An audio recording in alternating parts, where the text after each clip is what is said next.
Shalom Bapak Ibu, selamat pagi. Tiba saatnya kita akan menikmati kebaikan Tuhan. Kita akan menikmati cintanya. Kita akan menikmati kasih-Nya yang sempurna pagi hari ini. Terima kasih Tuhan buat semua yang indah yang Kau berikan dalam kehidupan kami. Haleluya.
Puji nama Tuhan. Terima kasih kalau kami sudah boleh ada dengan tubuh yang sehat hanya karena anugerah Tuhan. Biar setiap hari kami boleh merasakan Tuhan ada bersama dengan kami, berjuang bersama dengan kami, Tuhan melindungi kami. Bapak Ibu, mari kita menyanyikan lagu Kita Lebih Dari Pemenang. Amin.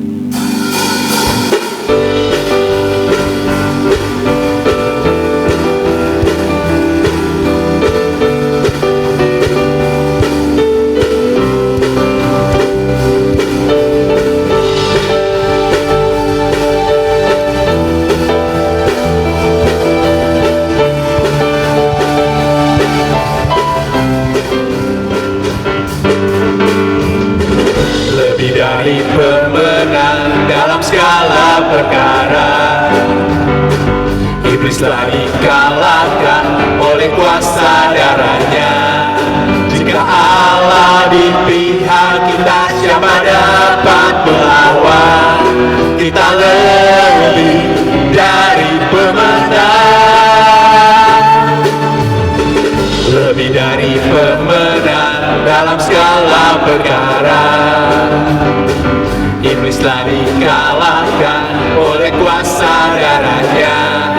Jika Allah di pihak kita, siapa dapat melawan? Kita lebih dari pemenang. Haleluya, kibarkanlah panjinya, Yesus Raja segala raja. Haleluya, bangkitlah gerejanya, kita lebih dari pemenang.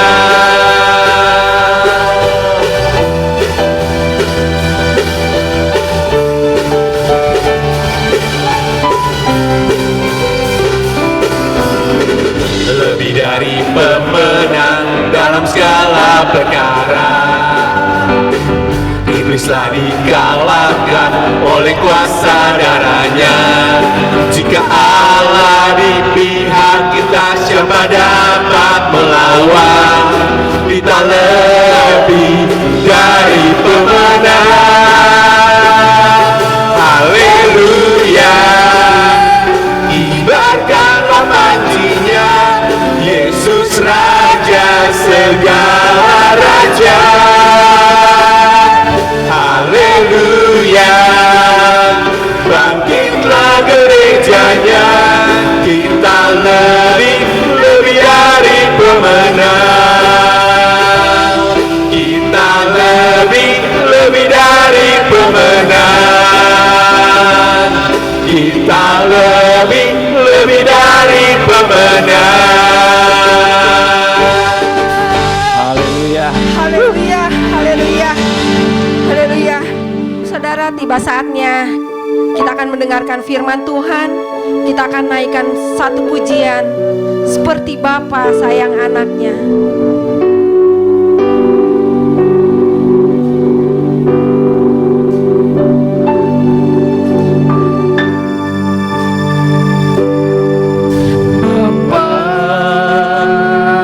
Besar sungguh kasih setiamu,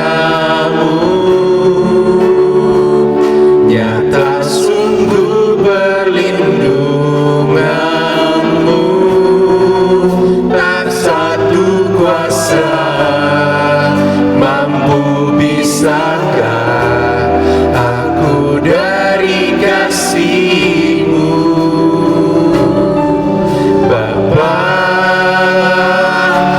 Ajarku selalu hormati-Mu, ajarku turut perintah-Mu, berikanku hati untuk menyembah-Mu dan bersyukur setiap waktu, seperti Bapa sayang anaknya. Demikianlah Engkau mengasihiku, Kau jadikan biji mata-Mu, Kau berikan semua yang ada padamu, seperti Bapa sayang anaknya. Demikianlah Kau menuntun langkahku, hari depan indah Kau beri, rancangan-Mu yang terbaik bagiku. Seperti Bapa sayang anaknya, demikianlah Engkau mengasihiku, Kau jadikan biji mata-Mu, Kau berikan semua yang ada padamu, seperti Bapa sayang anaknya. Demikianlah Kau menuntun langkahku, hari depan indah Kau beri, rancangan-Mu yang terbaik bagiku. Hari depan indah Kau beri, rancangan-Mu yang terbaik bagiku. Hari depan indah Kau beri, rancangan-Mu yang terbaik bagiku. Haleluya. Shalom saudara-saudara. Lagu yang sangat indah seperti Bapa sayang pada anaknya, demikian juga Tuhan sayang pada kita. Saya percaya apapun keadaan kita hari-hari ini, mungkin saudara saat ini nggak bisa ibadah di gedung gereja, tapi saya percaya kita bisa beribadah di rumah. Kita bisa melihat streaming. Hari ini kita akan mendengar firman Tuhan. Sebagaimana lagu pujian yang tadi dinaikkan bahwa seperti Bapa sayang kepada anaknya. Demikianlah cinta Bapa kita kepada kita semua. Mungkin keadaan kita saat ini lagi kurang baik. Kita merasakan hal-hal yang tidak enak. Saya percaya hanya kasih-Nya, hanya cinta-Nya yang membuat kita kuat. Hanya cinta-Nya yang begitu besar pada kita. Ia tidak pernah meninggalkan kita. Ini saatnya kita akan mendengar sebagian akan firman Tuhan. Saya percaya keadaan yang tidak menentu ini, yang kita nggak tahu kapan ujungnya berakhir. Saya percaya ada Tuhan yang selalu menemani kita. Ya. Bukan hanya 1-2 orang yang mengalami hal yang tidak enak saat ini, tapi hampir seluruh dari kita, sebagian besar dari kita, bahkan bukan hanya Indonesia, tapi negara-negara lain, seluruh dunia pun mengalami hal yang tidak enak. Bahkan seringkali kita bertanya, kapan ini selesai? Kapan ini berakhir?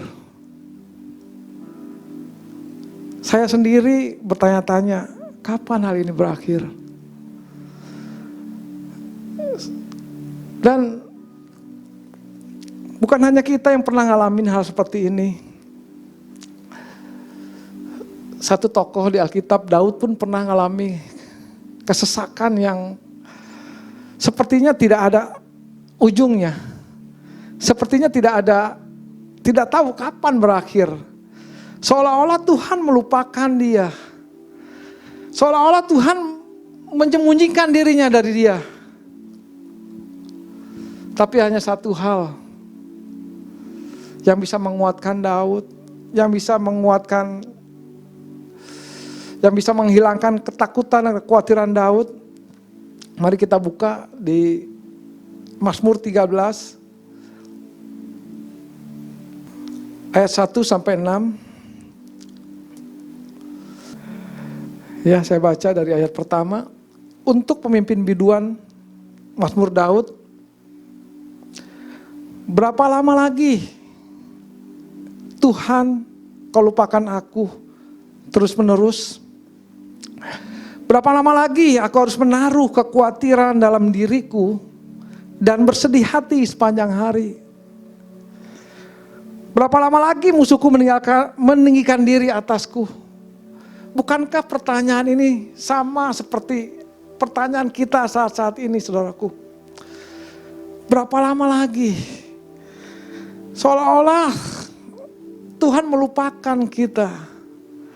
Seolah-olah Tuhan gak menjawab doa-doa kita. Kapan COVID-19 ini berakhir? Karena saya percaya kita mengalami kekhawatiran, ketakutan, bukan dari COVID doang. Bukan cuma dari COVID doang. Tapi kita juga khawatir akan bagaimana pekerjaan kita. Bagaimana usaha kita. Banyak yang punya usaha, toko harus tutup. Punya kantor harus tutup, gak boleh buka. Dan banyak karyawan yang dirumahkan.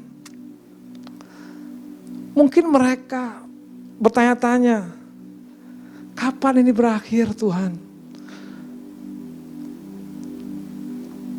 Mungkin kita merasa Kenapa Engkau melupakan aku Tuhan? Seolah-olah Tuhan bersembunyi. Berapa lama lagi Kau sembunyikan wajah-Mu Tuhan? Berapa lama lagi aku harus menaruh kekhawatiran dalam diriku dan bersedih hati sepanjang hari? Berapa lama lagi musuhku menikam diri atasku? Ayat ketiga, keempat. Pandanglah kiranya, jawablah aku, ya Tuhan Allahku. Buatlah mataku bercahaya, supaya jangan aku tertidur dan mati. Saudaraku, banyak di antara kita yang takut mati saat ini. Saya percaya kalau di sini nggak ada, di luar sana banyak orang yang takut terjangkit COVID-19, COVID-19 dan mati. Mereka khawatir, mereka takut. Matanya sudah nggak bercahaya. Kita bisa lihat kalau orang khawatir, orang takut. Makanya Daud juga bilang, buatlah mataku bercahaya. Ayat selanjutnya, buatlah mataku bercahaya supaya jangan aku tertidur dan mati, supaya musuhku jangan berkata, aku telah mengalahkan dia. Dan lawan-lawanku bersorak-sorak apabila aku goyah. Ayat selanjutnya, tetapi aku kepada kasih setiamu aku percaya. Hatiku bersorak-sorak karena penyelamatanmu. Aku mau menyanyi untuk Tuhan karena Ia telah berbuat baik kepadaku. Ternyata Daud tahu apa itu yang bisa menghilangkan kekhawatirannya, apa itu yang bisa menghilangkan ketakutannya. Saya percaya banyak di antara kita yang saat ini berpikir, apa yang aku harus lakukan, apa yang harus aku perbuat untuk menghilangkan kekhawatiran, untuk menghilangkan ketakutan ini, untuk menghilangkan masalah-masalah ini. Tetapi sebenarnya untuk menghilangkan kekhawatiran atau ketakutan, kita bukannya pikiran untuk apa yang harus aku lakukan, apa yang harus aku perbuat. Tapi Daud berkata, tetapi kepada kasih setiamu aku percaya. Jadi hanya kasih setia Tuhan yang bisa menghilangkan kekhawatiran kita. Hanya kasih setia Tuhan yang bisa menghilangkan ketakutan kita. Karena dikatakan kasih yang sempurna menghilangkan ketakutan. Ada amin saudara? Hatiku bersorak-sorak karena penyelamatanmu. Aku mau menyanyi untuk Tuhan karena Ia telah berbuat baik kepadaku. Saudara lihat ya, banyak di antara kita, banyak teman-teman kita pun, ayo mari kita memuji, menyembah Tuhan, bernyanyi untuk Tuhan supaya apa? Supaya Dia berbuat baik kepada kita. Tapi kenyataannya terbalik saudara tuh. Kalau kita mau menyanyi, kalau kita mau memuji, menyembah Tuhan, jangan punya tujuan agar Dia berbuat baik pada kita. Tapi Daud berkata, aku mau menyanyi untuk Tuhan. Karena apa? Karena Dia telah berbuat baik padaku. Jadi kalau saudara mau bernyanyi, mau menyembah Tuhan, mau berdoa, berdoalah. Karena Tuhan sudah berbuat baik buat saudara. Menyembahlah karena Tuhan sudah berbuat baik buat saudara. Bernyanyilah buat Tuhan karena Dia sudah berbuat baik untuk saudara. Ada amin? Haleluya. Jadi ternyata untuk mengalahkan ketakutan atau kekhawatiran ialah dengan menyadari bahwa Tuhan sayang sama kita. Bahwa Tuhan sangat mengasihi kita.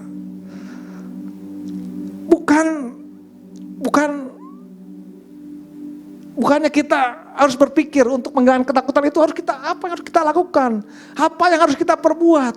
Tapi sadarilah bahwa Tuhan mengasihi Anda. Tuhan mengasihi saya dan Anda. Seperti Bapa sayang anak-anaknya, demikianlah Ia mengasihi kita. Kalau saat saudara sadari bahwa Tuhan mengasihi Anda, kekhawatiran itu akan pergi. Ketakutan itu akan pergi, saudaraku.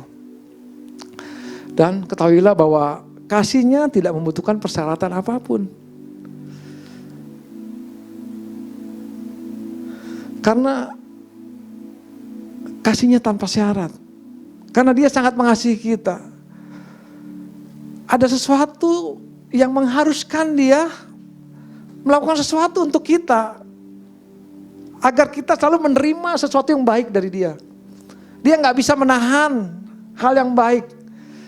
Jadi kalau kita lihat, kita baca di Alkitab, ya, ada beberapa kali Tuhan berkata, aku harus pergi ke Samaria, aku harus mati di kayu salib. Sebenarnya nggak ada yang mengharuskan Dia untuk melakukan itu semua. Tapi Dia lakukan itu karena Dia mengasihi kita. Ada amin? Karena Dia menyayangi kita. Jadi ini khotbah belum dimulai, baru pembukaan. Jadi ada satu juga perkataan Yesus waktu ketemu satu tokoh, yaitu Zakheus. Dia bilang, aku harus bermalam di rumahmu. Apakah harus? Tidak. Dilakukan itu semua karena Dia mengasihi Zakheus. Ya, hari ini saya mau sharing tentang Zakheus. Seorang tokoh yang lahir mungkin dari kecil sudah diberi label beraib, bercacat, tidak layak untuk bertemu dengan Tuhan. Dari kecil kita, dari sekolah minggu, kalau yang pernah sekolah minggu dulu sering diajarkan bahwa Zakheus badannya pendek, badannya kate gitu ya. Yuk saya mau ajak saudara buka di Lukas 19 ayat 1 sampai 3, sebenarnya ayat 1 sampai 10. Ya, Lukas 19 ayat 1 sampai 3. Yesus masuk ke kota Yeriko, ya. Tandai kota Yeriko dan berjalan terus melintasi kota itu. Di situ ada seorang bernama Zakheus, kepala pemungut cukai, dan ia seorang yang kaya. Kalau dalam ejaan bahasa Inggris dikatakan sangat kaya, very rich. Jadi kalau di Alkitab dikatakan kaya itu benar-benar sungguh-sungguh kaya gitu.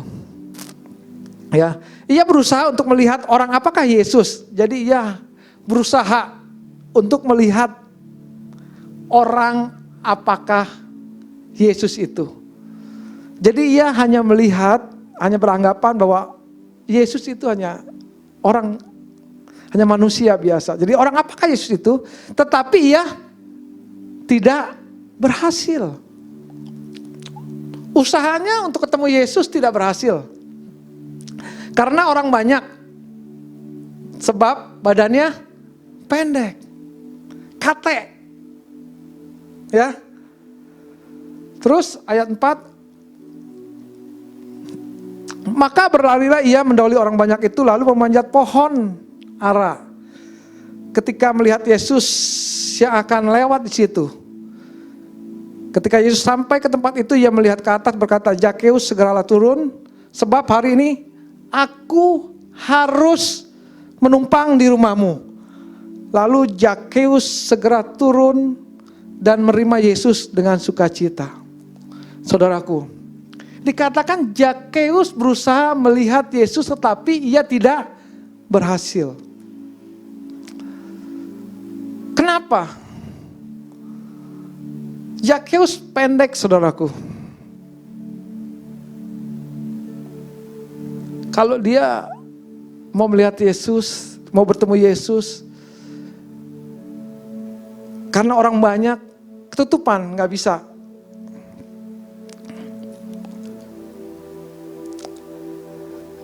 Waktu saya merenungkan kisah ini, dulu saya nggak tahu. Saya dulu tahu bahwa Zakheus itu orang berdosa karena dia itu pemungut cukai. Waktu saya merenungkan ayat ini, saya sempat sedih juga. Jadi saya membayangkan orang yang sejak kecil sudah tidak diterima di mana-mana. Di kampungnya, di keluarganya dia tidak diterima. Karena dikatakan Zakheus badannya pendek. Zakheus badannya kate. Dulu kita hanya melihat Zakheus sebagai seorang kepala pemungut cukai. Bukan pun cuma pemungut cukai. Pemungut cukai dulu sudah dibilang orang berdosa. Tetapi dia ini kepala pemungut cukai. Artinya kalau saya mau sebutkan ya termasuk kepala orang berdosa gitu. Pemimpinnya orang berdosa. Pemimpin pemungut cukai. Tapi saudara pernah gak pikirin kenapa dia jadi pemungut cukai? Kenapa dia jadi kepala pemungut cukai?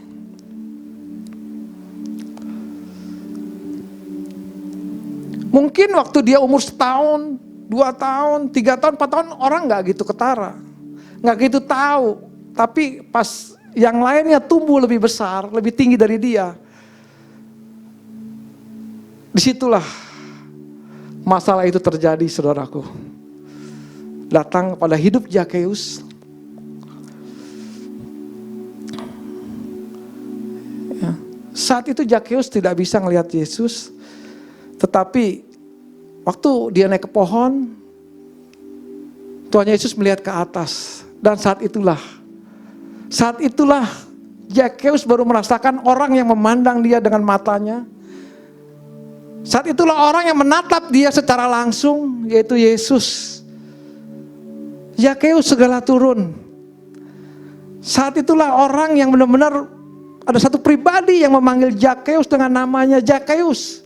Sambil memandang mukanya, Zakheus, segera turun sebab hari ini aku menumpang di rumahmu. Saudaraku, saat ini apapun keadaan saudara, kalau saudara saat ini tidak bisa datang kepada Tuhan, tidak bisa datang ke gereja, tidak bisa datang ke gereja, ketahuilah, Ia datang kepadamu sebagaimana Ia datang kepada Zakheus. Ia datang ke dalam hatimu. Ia datang mendapatkanmu. Ia datang menyediakan segala yang kau perlukan. Mungkin sekarang saudara merasa banyak yang hilang dari hidup saudara. Omset saudara banyak yang hilang. Mungkin gaji saudara dipotong saat ini. Saya dengar ada yang 50%, ada yang 30%.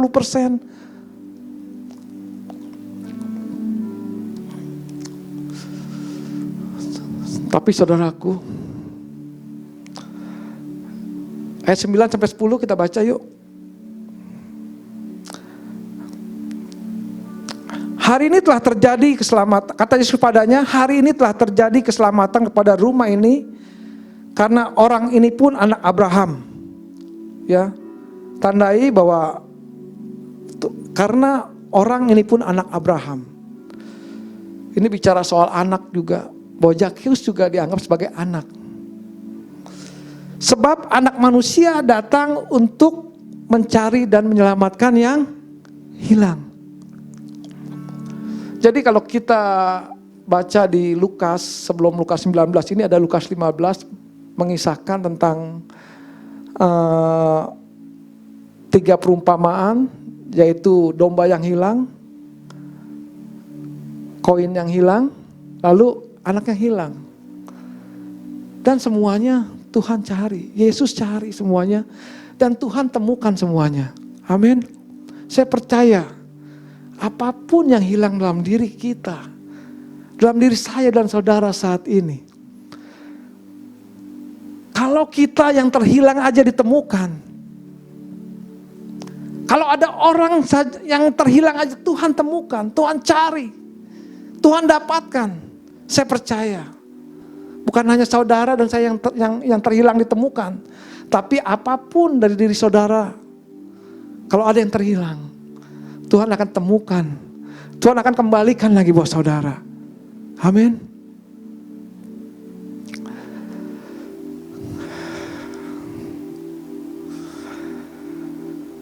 Tadi saya bicara, kenapa Zakheus bisa jadi pemungut cukai?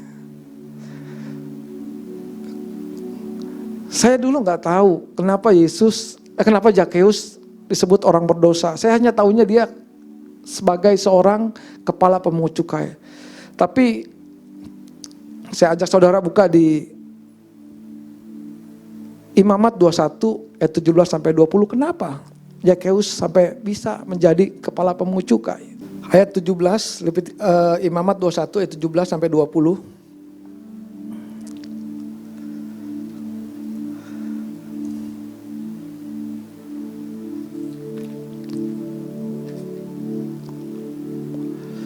Katakanlah kepada Harun begini, setiap orang dari antara keturunanmu, turun-temurun yang bercacat badannya, janganlah datang mendekat untuk mempersembahkan santapan Allahnya. Karena setiap orang yang bercacat badannya tidak boleh datang mendekat. Orang buta, orang timpang, orang yang bercacat mukanya, orang yang terlalu panjang anggotanya, orang yang patah kakinya atau tangannya, orang yang berbongkol atau yang kerdil badannya, atau yang bular matanya, orang yang berkedal atau berkurap, atau yang rusak buah pelirnya. Jadi saudaraku, saya baru sadari kenapa Zakheus jadi seorang kepala pemungut cukai. Ternyata dari kecil dia sudah menjadi orang yang tertolak. Dikatakan di sini setiap orang dari antara keturunanmu, turun-temurun yang bercacat badannya, janganlah datang mendekat untuk mempersembahkan santapan Allahnya. Karena setiap orang yang bercacat badannya tidak boleh datang mendekat. Saudaraku, di sini ada satu kata yang kerdil badannya. Jadi kita tahu bahwa Zakheus itu orang kate, orang pendek, orang kerdil. Dari kecil dia sudah gak diterima. Kalau dia mau datang ke rumah Tuhan untuk mempersembahkan korban bakaran atau korban persembahan, dia tidak boleh datang. Dia tidak, jangankan datang ke rumah Tuhan untuk membawa persembahan. Dikatakan di firman ini mengatakan bahwa untuk mendekat saja pun gak boleh. Coba saudara bisa bayangin. Saya bayangin ini.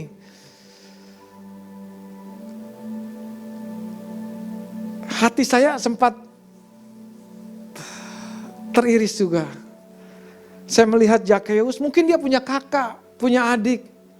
Pada hari-hari acara keagamaan tertentu, mungkin orang tuanya pada hari-hari raya Paskah atau hari raya orang-orang Yahudi lainnya, yang mengharuskan mereka harus datang ke rumah Tuhan membawa persembahan.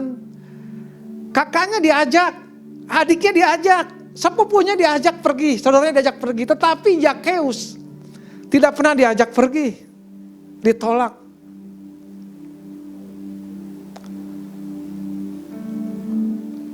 Dan saya bisa membayangkan ini.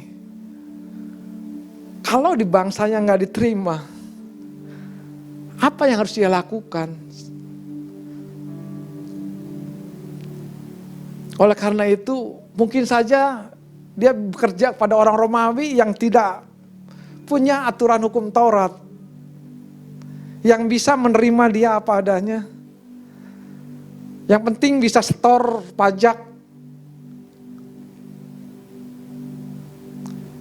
Kalau Zakheus tidak bisa diterima di lingkungannya, di antara saudaranya, tidak bisa diterima di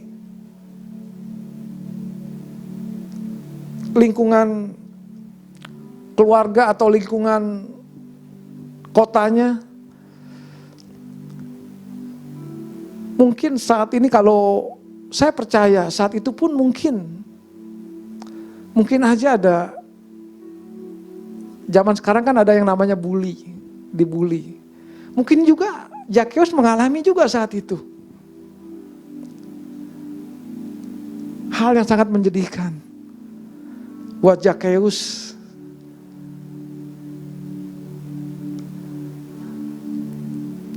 Sehingga ia harus jadi pemungut cukai.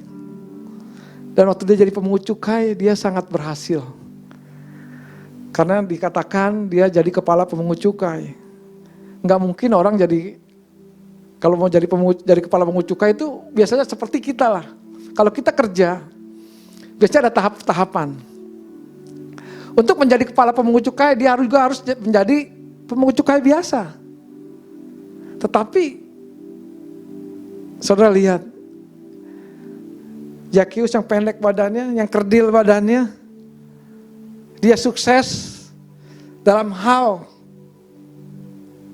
keuangan. Dia sukses dalam hal karier. Tapi waktu dia mau ke rumah Tuhan, dia gak bisa.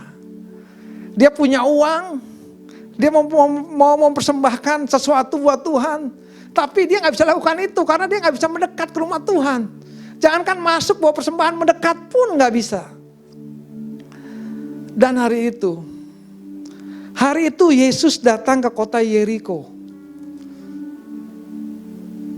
Saudara tahu kota Yeriko? Kota Yeriko waktu Joshua merebut kota Yeriko. Coba saudara buka di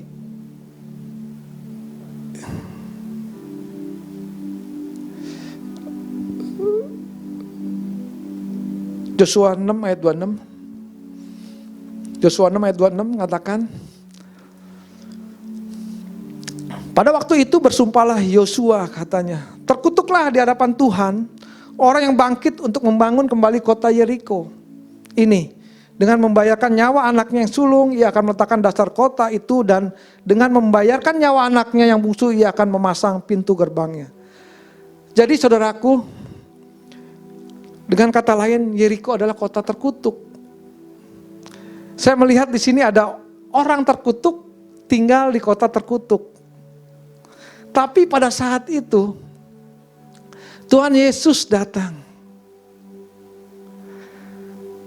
Bahkan dia tidak cuma memanggil Zakheus. Zakheus,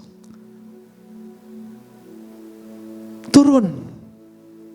Tetapi dia melanjutkan perkataannya. Aku harus bermalam, aku harus menumpang di rumahmu. Saudara perhatikan. Tidak ada satu kutuk pun yang menghalangi Yesus untuk datang kepada kita. Tidak ada satu kutuk pun yang menghalangi Yesus untuk menemui Zakheus. Kita lihat, dari kecil Zakheus sudah diberi label orang berdosa, orang beraib, orang yang tidak layak untuk bertemu Tuhan. Orang yang terhilang. Tetapi Yesus yang datang kepada Zakheus. Bahkan saudara tahu gak? Kalau orang zaman Yahudi dulu, kalau ada orang cacat dari kecil aja, dari lahir, itu orang udah mempertanyakan, dosa siapa ini? Saudara ingat gak waktu ada orang buta dari lahir? Di Yohanes 9 ayat 1 sampai 2. Yohanes 9 ayat 1 sampai 2 katakan gini. Waktu Yesus sedang lewat, ia melihat seorang yang buta sejak lahirnya. Murid-muridnya bertanya kepadanya, Rabi, siapakah yang berbuat dosa? Orang ini sendiri atau orang tuanya sehingga ia dilahirkan buta? Coba saudara lihat. Rabi, siapakah yang berbuat dosa? Orang ini sendiri, maksudnya orang buta yang dari lahir ini. Saudara lihat.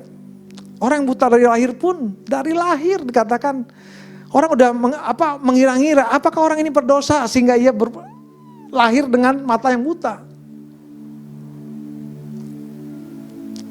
Masuk nalar nggak? Nalar saya tuh nggak nyampe situ. Kalau saya melihat ada orang yang baru lahir buta terus bilang berbuat dosa. Orang baru lahir aja apa? Dosa apa? Ya mungkin kita dosa asal ada. Semua orang punya dosa asal. Tapi orang buta ini dari lahir. Dibilang dosa apa katanya? Siapa yang berdosa? Zakheus. Dia pendek. Dia kecil, dia kata, dia kerdil. Dan dari kecil dia sudah ditolak. Lalu dia kerja, dia sukses jadi kepala pemungut cukai. Dan waktu dia mendengar ada Yesus masuk ke kota Yeriko, dia berlari menemui Yesus, tetapi dia tidak berhasil. Dia mau berusaha ketemu Yesus tapi tidak berhasil. Bahkan dia naik ke pohon ara. Yesus bilang, Zakheus turun. Pohon ara bicara soal usaha kita. Usaha manusia untuk ketemu Tuhan.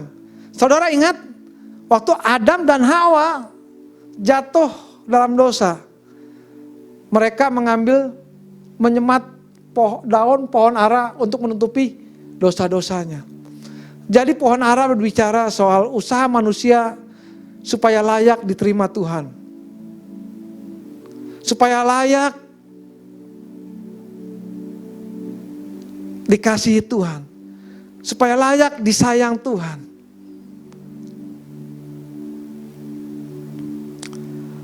Makanya Yesus bilang kepada Zakheus, Zakheus turun dari pohon ara itu. Turun dari pohon itu. Aku yang akan menginap di rumahmu. Aku yang akan menumpang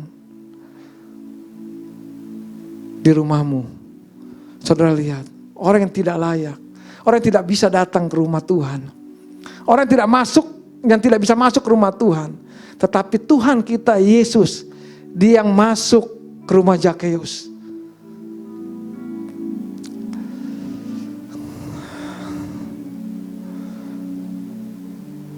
Saya tidak tahu apa keadaan saudara saat ini. Ya. Kenapa Yesus lakukan ini? Hanya satu alasan. Karena Yesus mengasihi Zakheus. Karena dikatakan di sini, karena Yesus berkata, karena orang ini pun anak Abraham. Artinya, Zakheus juga dianggap anak, sebagai anak Bapa, anak Tuhan. Demikianlah. Sama seperti lagu yang tadi kita nyanyikan. Seperti Bapa sayang anaknya. Demikianlah yang mengasihi kita.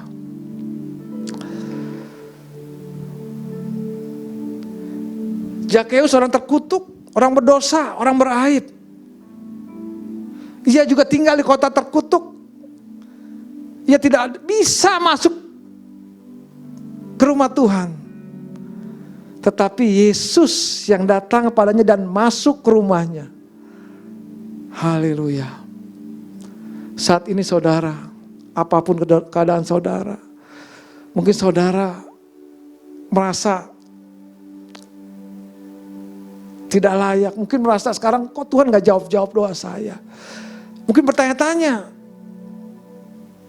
sampai kapan Tuhan kau sembunyikan dirimu? Sampai kapan Tuhan?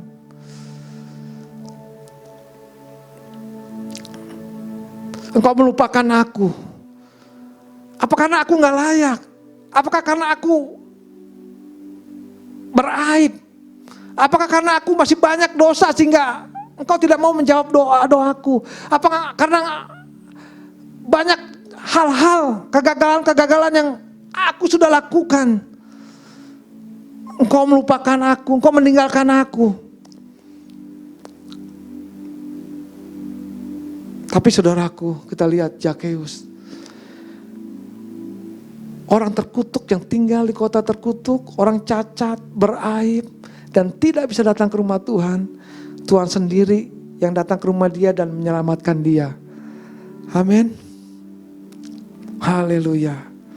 Jadi gak ada kutuk apapun, sebesar apapun yang bisa menghalangi Yesus untuk datang pada Zakheus, untuk datang pada kita semua. Amin. Kenapa Tuhan begitu mengasihi kita?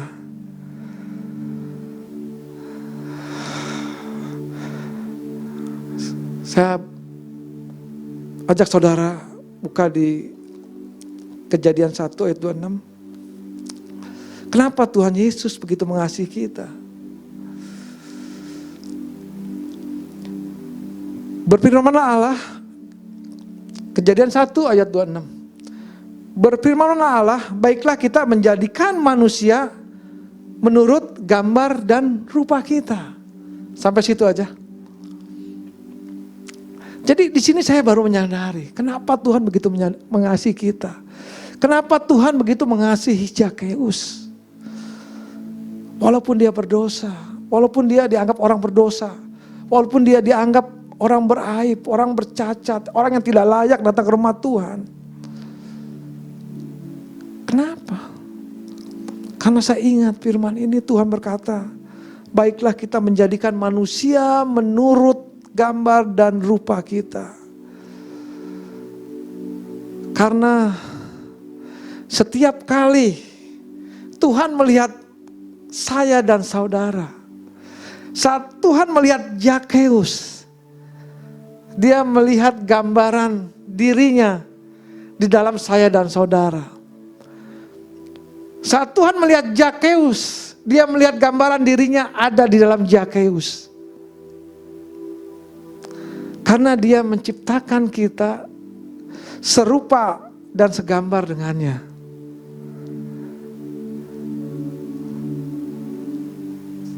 Saudara ingat kisah anak yang hilang? Anak bungsu yang hilang, waktu dia datang pada Bapa. Bapa tidak lagi memperhatikan dosa-dosanya, kesalahannya. Bapaknya berlari mengejar. Bapaknya mengejar. Demikian juga saat ini dia berlari, mendapatkan kita, mengejar kita, dan kabar baiknya, dia sudah mendapatkan kita. Kita sudah ada dalam tangannya. Kita sudah ada dalam pikirannya. Kita sudah ada di dalam hatinya. Dia tidak akan membiarkan kita. COVID-19, COVID-19 ini tidak akan membuat kita takut. Tidak akan membuat kita khawatir. Karena Bapa kita sayang sama kita. Dia tidak membiarkan kita diganggu oleh COVID-19. Dia tidak akan membiarkan COVID-19 ini membuat kita khawatir.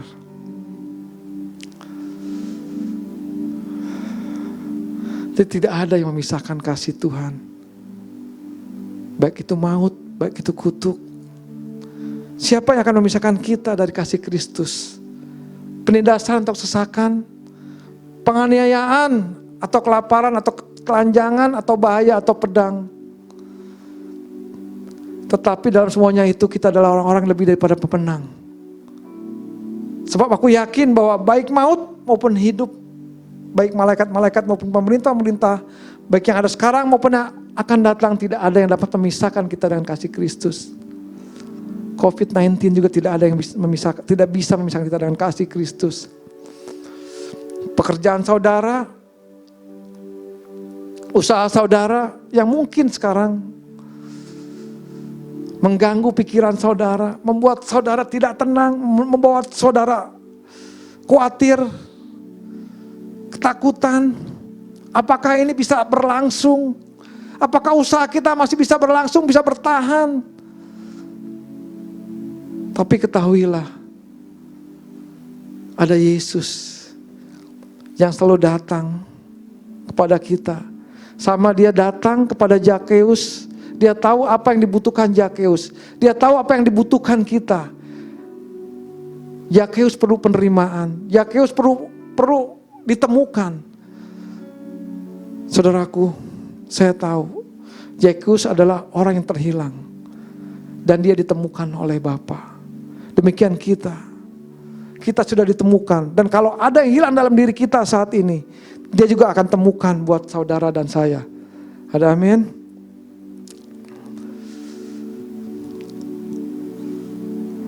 Saya tidak tahu keadaan saudara. Mungkin saudara sekarang oke-oke aja. Ada yang masih bisa bertahan, atau mungkin dalam keadaan seperti ini ada yang usahanya tambah maju. Tapi yang saya lihat di luar, banyak sekali yang mengalami kekhawatiran, yang mengalami ketakutan. Tapi saat ini ketahuilah, ada kabar baik. Apapun keadaan saudara saat ini, kegagalan saudara yang membuat saudara saat ini ragu, atau merasa bahwa aku kok gak layak ya, sehingga Tuhan melupakan aku, sehingga Tuhan meninggalkan aku, sehingga Tuhan jauh dari aku. Sampai kapan Tuhan? Saya mau kasih tahu saat ini, dengar baik-baik, bahwa Dia sudah datang ke dalam hatimu, Dia sudah datang ke dalam hidupmu, Dia sudah menemukanmu, Dia sudah memberikan apa yang kamu perlukan. Dan hari ini saya mau berdoa buat saudara. Apapun keadaan saudara saat ini, Dia datang. Dia peduli kepada saudara. Dia gak akan membiarkan saudara, karena saudara adalah anak-anaknya.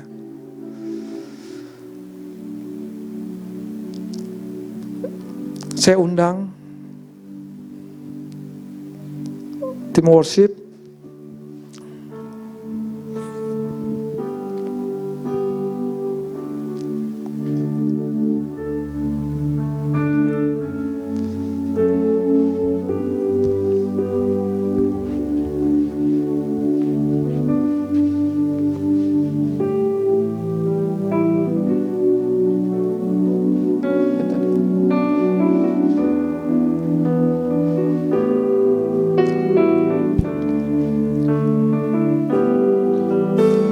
Yesus, Engkau baik, sungguh baik, sangat baik.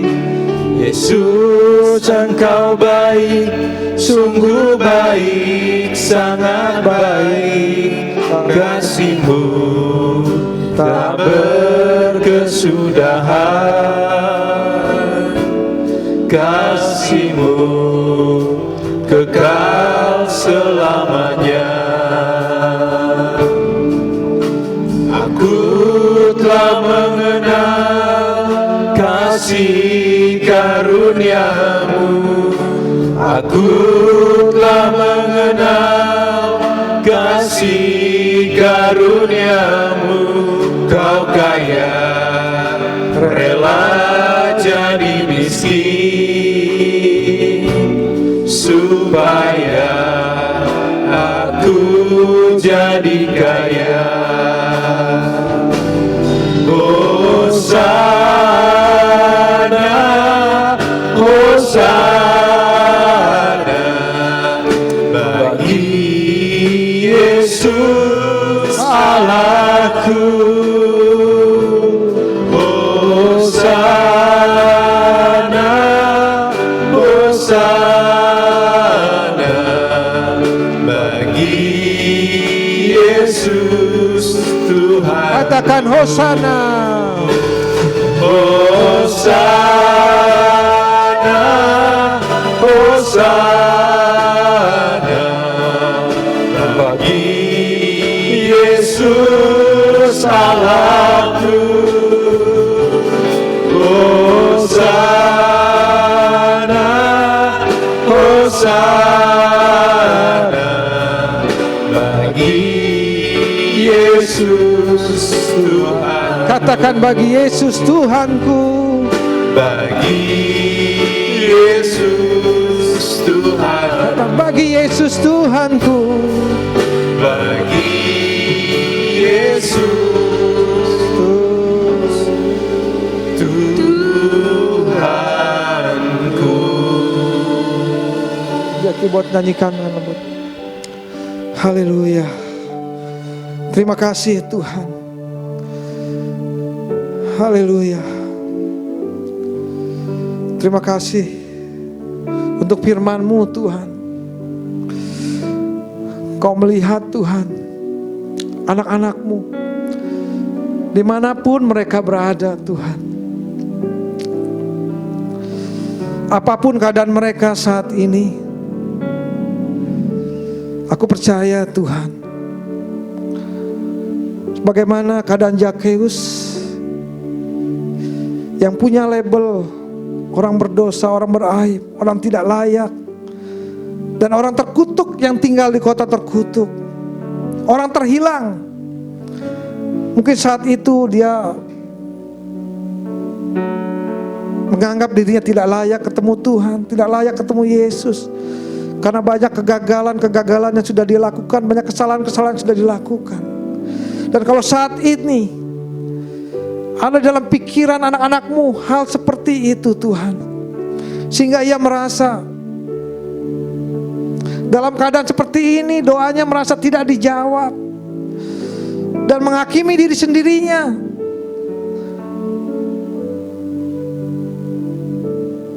bahwa banyak kegagalan yang sudah mereka lakukan sehingga Engkau tidak mau jawab doa mereka. Banyak dosa yang sudah mereka lakukan, tapi ketahuilah, Kau sudah tebus mereka, Kau sudah temukan mereka, dan Kau sudah datang dalam hidup mereka, sehingga tidak ada satu kutuk apapun, tidak ada satu dosa apapun, tidak ada satu kegagalan apapun yang bisa menghalangi Engkau untuk datang kepada anak-anak-Mu. Dan biarlah mereka menyadari bahwa Engkau sudah datang dalam kehidupan anak-anak-Mu, dan bukan hanya datang, tapi Engkau mengasihi mereka, mengasihi mereka tanpa syarat Tuhan. Sebagaimana Engkau mengasihi Zakheus, Engkau juga mengasihi kami semua. Terima kasih Tuhan. Terima kasih Yesus. Saat ini mari kita angkat tangan kita untuk menerima berkat dari Tuhan. Terima kasih Bapa, Engkau melihat tangan-tangan yang terangkat untuk menerima berkat-Mu. Amin. Dan Engkau sudah memerintahkan berkat-Mu atas mereka Tuhan. Berkat-Mu sudah datang atas mereka Tuhan. Terima kasih. Mereka menjadi orang-orang yang diberkati. Amin. Berkat ada di atas kepala mereka. Malapetaka tidak akan menimpa mereka, dan kutuk tidak akan ada dalam tempat tinggal mereka Tuhan.